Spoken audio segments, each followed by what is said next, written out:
జగిత్యాల జిల్లా సారంగపూర్ మండల కేంద్రంలో రైతు వేదికలో మండలానికి చెందిన 60 మంది లబ్ధిదారులకు సీఎం సహాయ నిధి ద్వారా మంజూరైన 12,63,000 రూపాయల విలువ గల చెక్కులను 9 మంది ఆడబిడ్డలకు కళ్యాణ లక్ష్మి పథకం ద్వారా మంజూరైన 9 లక్షల రూపాయల విలువ గల చెక్కులను పంపిణీ చేసిన జగిత్యాల శాసనసభ్యులు డాక్టర్ సంజయ్ కుమార్. ఈ కార్యక్రమంలో తహసీల్దార్ వరందన్, ఎంపీడీఓ గంగాధర్, ప్రజాప్రతినిధులు, నాయకులు తదితరులు పాల్గొన్నారు. మీ మధ్యలో ఉండి నిరంతరం ఉండడంతో మళ్ళీ మీరు నన్ను ఆశీర్వదించి గెలిపించారు. గెలిపించిన తర్వాత తెలుసు ప్రభుత్వం కొంత మారింది. మారినాక గౌరవ ముఖ్యమంత్రి రేవంత్ రెడ్డి గారు రైతు నాయకుడు, యువకుడు ముఖ్యమంత్రి అవ్వడం, వారితో ఉన్న మంచి పరిచయం, వారు కలిసి పనిచేద్దాం అనడం, ఇప్పుడు మంచిగా ప్రభుత్వంతో కలిసి పనిచేసుకుంటా ఇట్లా చెక్కులను తీసుకొస్తున్నా అని చెప్పి మీ అందరూ కూడా తెలియజేస్తాము. వారు కూడా నేను ఇంతకుముందు చెప్పినట్టు చాలా సామాన్య కుటుంబం నుంచి వచ్చిన రైతు బిడ్డ, వారికి తెలుసు రైతుల కష్టాలు అన్నీ కూడా. అందుకనే ముందుగా రైతులను రుణవిముక్తి చేయాలి.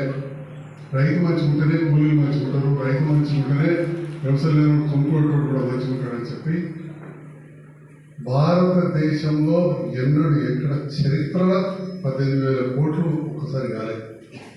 అంతకుముందు ప్రభుత్వం ఉన్నప్పుడు కూడా రుణమాఫీ 1,00,000 రూపాయలు చేయడానికి 4.5 ఏళ్ళు పట్టింది.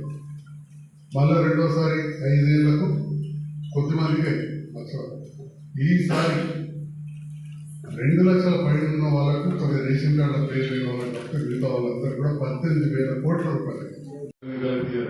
అక్కడక్కడ తహసీల్దార్ కొన్ని 5 లక్షల అడవి ఇచ్చారు తప్ప నేను ఇట్లా కూర్చొని తీయాలి.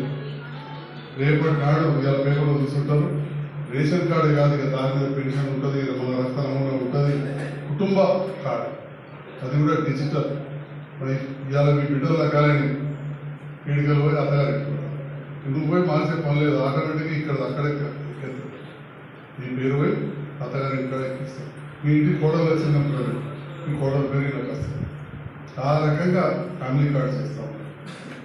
జనవరి నుంచి దొడ్డు బియ్యం కాదు, అందరికి సన్న బియ్యం ఆలోచన చేస్తాము.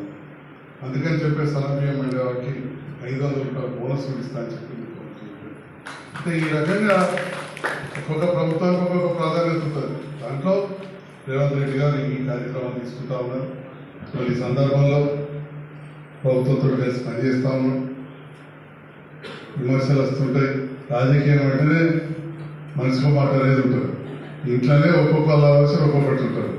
సో ఏది ఏమైనా కానీ దవాఖానాలు ఎక్కువ తెలుసా, ఎందుకంటే నేను రాజకీయ కుటుంబంలోకి వచ్చాను.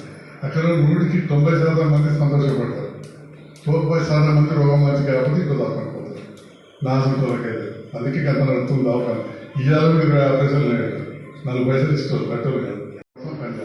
ఇప్పుడు నేను తెచ్చిన అందరూ నన్ను ఇస్తారా, కానీ ఎవరితో అలాగే చెక్కులు పట్టుకేస్తారు అని చెప్పి అందరికందరూ రేవంత్ రెడ్డి సర్కార్ కోట్లు వేసిన వల్ల లేకుండా కానీ 1,00,000 రూపాయల చెట్లు 9 మంది ఇచ్చారు. వీళ్ళతో రిటర్న్. కాబట్టి సేవ పరమావధిగా రాజకీయాలు చేయాలని చెప్పి భావనతో వచ్చినాం. రాజకీయాల కట్టి ఎక్కువ చేయాల్సి చెప్పి వచ్చినాం, చేస్తా ఉన్నాం. ఇంకా కూడా ముందు చేసే అవకాశాన్ని ఇక్కడ మా నాయకులు మీరందరూ కూడా మీ సహకారం ఉందని చెప్పి ఆశిస్తూ, మరి చాలా లేట్ అయినా కానీ అందరూ కూడా ఇంత సమయం ఇచ్చినందుకు మీ అందరికీ హృదయపూర్వక ధన్యవాదాలు.